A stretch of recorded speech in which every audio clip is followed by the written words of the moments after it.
जय हिंद दोस्तों। पिछले वीडियो में हमने पढ़ा था वर्ग को गिनना। उसके पहले वाले वीडियो में हम लोगों ने पढ़ा था कि त्रिभुज को गिनना। आज हम पढ़ेंगे आयत को गिनना। देखिए सवाल पर आते हैं अपने। कोई भी अगर आपसे जैसे चित्र बना दिया जाता है और आपसे ये कहा जाता है कि इसमें कितने वर्ग हैं, तो वर्ग निकालना तो आप लोग जानते ही। अगर आपसे ये पूछा जाता है कितने आयत हैं, कितने आयत हैं, या आपसे पूछ लिया जाए कि केवल कितने आयत हैं, ठीक। अब ये सारी बातें हम आपको बता देते हैं। मतलब आयत पूछा जाए या हम ऐसे कह दें कुल आयत, कुल आयत कितने हैं। मतलब किसी भी चित्र में आपसे वर्ग पूछा जाए या कुल आयत पूछा जाए या केवल आयत, ठीक। अब ये बातें हम आपको समझाते हैं। देखिए जैसे मान लेते हैं हम ऐसा एक चित्र बना देते हैं। चित्र थोड़ा सा तिरछा बन सकता है क्योंकि हम थोड़ा तिरछे खड़े होते हैं ना, इसीलिए, ठीक। मान लेते हैं ये है। एक सेकंड, हम पहले सीधे में आके चित्र बना लेते हैं। एक दो ऐसे कर दें और आपसे कह दें कि इसमें कितने आयत हैं। पहले आपसे ये पूछा जाए कि इसमें कितने वर्ग हैं। वर्ग निकालने का तरीका हम बताए थे। यहाँ एक लिखिए, दो लिखिए, मतलब ये जितने भी नंबर हैं, मतलब जितने भी खाने हों उनमें हम नंबरों को लिख लेंगे। यहाँ 3 है और यहाँ 4 है। अभी पिछली वाली क्लास में आप लोगों ने पढ़ा था कि कितने वर्ग हैं, वही मेथड से हम यहाँ वर्ग निकालेंगे। यहाँ 2 है और यहाँ 3 है और यहाँ 4। हमने कहा था लास्ट वाले नंबरों को हम लिख लेंगे। अगर लास्ट वाले नंबरों को हम देखते हैं तो यहाँ कितने हो गए, 4 गुणे 4, 3 गुणे 3 और 2 गुणे 2, 1 गुणे 1। और हमने ये भी बताया था कि आप जहाँ भी 1 आ जाता है वहीं आप रुक जाइए। तो देखेंगे 4 चौक कितना हो गया, 16 हो गया, 3 तेई कितना हो गया, 9, 2 दूनी 4, 1 एकन्नम 1। यानी टोटल वर्ग कितने हो गए, 16 9 25, 4 29 और 1 30। यानी इस चित्र में, इस वाले चित्र में टोटल वर्ग कितने हो गए, 30। अब अगर आयत देखा जाए, आयत कितने हैं, मतलब कुल आयत, मतलब इस वाले चित्र में कुल आयत कितने हो सकते हैं, बन सकते हैं। आयत निकालने के लिए हम क्या करेंगे, पहले जो नंबर लिखे उनको जोड़ लो। इधर इस वाले रो का नंबर जोड़ लो, कितना, 1 + 2 + 3 + 4 कितना हो गया, 4 3 7, 2 9 और 1 10।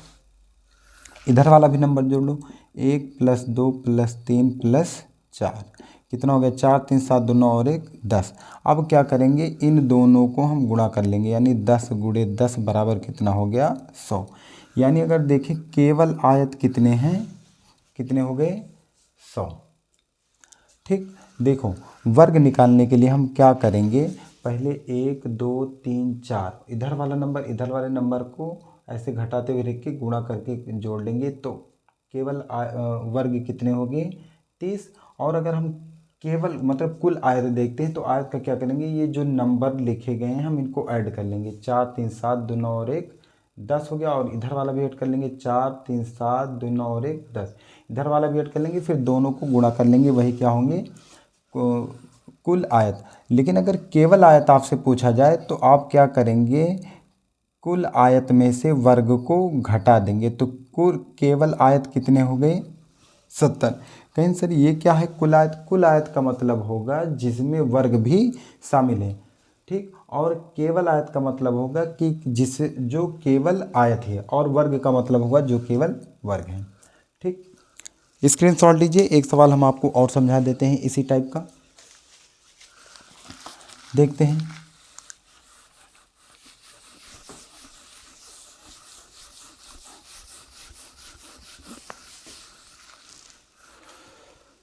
देखते हैं अब किस बार सवाल को थोड़ा सा और बड़ा बनाते हैं।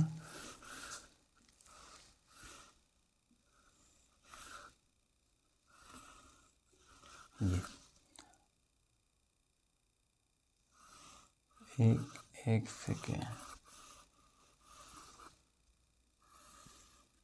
एक हो गया, 2 3 4, या हम यूँ कह लें, एक और बना ले, 5, 1 2 3 4 5 6। अब सही है, यहाँ एक बना ले, एक हो गया, 2 और ये 3, ये 4।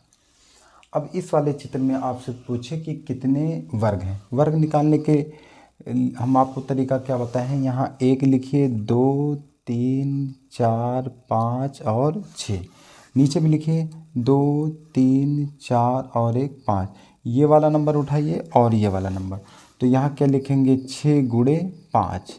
अब एक एक कम करते आइए, 5 गुणे 4, 4 गुणे 3, 3 गुणे 2, 2 गुणे 1। हमने कहा था जहाँ भी आपको 1 मिल जाएगा वहीं आप रुक जाएंगे। तो यहाँ क्या हो गया, 6 पंजे 30 हो गया, 5 चौक 20 हो गया, 4 तीन 12 हो गया, 3 दूनी 6 हो गया, 2 एक 9 2 हो गया। जोड़ेंगे तो 50 20 कितना, नहीं 30 20 कितना हो गया 50। 50 में अगर 12 जोड़ देंगे 62। 62 में अगर 2 जोड़ देंगे कितना होगा 68। 68 में 2 जोड़ देंगे तो कितना होगा 70। ठीक, अगर यहाँ देखें 70 हो गया तो यानी जो कुल वर्ग हो गए वो कितने हो गए 70। अगर आयत देखें तो आयत की कुल आयत निकालने के लिए हम क्या करेंगे, इन नंबरों को जोड़ लेंगे। जैसे 5 6 5 11, 11 4 15, 15 3 18, 18 2 20 और 21। फिर से जोड़ते हैं, 6 5 11, 11 4 15, 3 18 2 20 और 21। यानी 21 गुणे इधर कितना हो गया, 5 4 9, 9 3 12, 12 2 14 और 1 15। कितना हो गया 15। अगर इसको जोड़ लेते हैं और मतलब अब गुणा कर लेते हैं, 15 का नाम 15 के 5 हासिल आया 1, 15 दूना 30 और 1 31। यानी कुल आयत कितने हो गए 315। अब केवल आयत निकालने के लिए क्या करेंगे, 315 में से हम कितना घटा देंगे 70। तो यहाँ कितना बच गया 5 बच गया और 70 घटाएंगे, यहाँ कितना हो गया 11 में से 7 जाएगा 4 और यहाँ 2। यानी केवल आयत कितने हो गए 245 और कुल आयत कितने हो गए 315 और वर्ग कितने हो गए 70। आई होप आप लोगों को ये जितने भी सवाल हम बताए थे काउंटिंग फिगर का आप लोगों को समझ में आया होगा। काउंटिंग फिगर में इससे ज़्यादा आपका पेपर में कभी नहीं पूछा जाता, चाहे आपका कोई भी पेपर हो, एमटीएस का ले लीजिए, रेलवे का ले लीजिए, ग्रुप डी का ले लीजिए, या कोई भी रेलवे का कोई भी एग्ज़ाम हो, एनटीपीसी का हो, या कोई भी अगर पेपर आता है, अगर काउंटिंग फिगर पूछा जाता है आपसे, वर्ग पूछा जाए, आयत पूछा जाए या त्रिभुज का पूछा जाए, तो इससे ज़्यादा आपसे नहीं पूछा जाएगा, जो हमने लगभग 4 वीडियो में हमने करवा दिया है। ठीक, ऐसी वीडियो देखने के लिए बने रहिए। तब तक के लिए जय हिंद, जय भारत।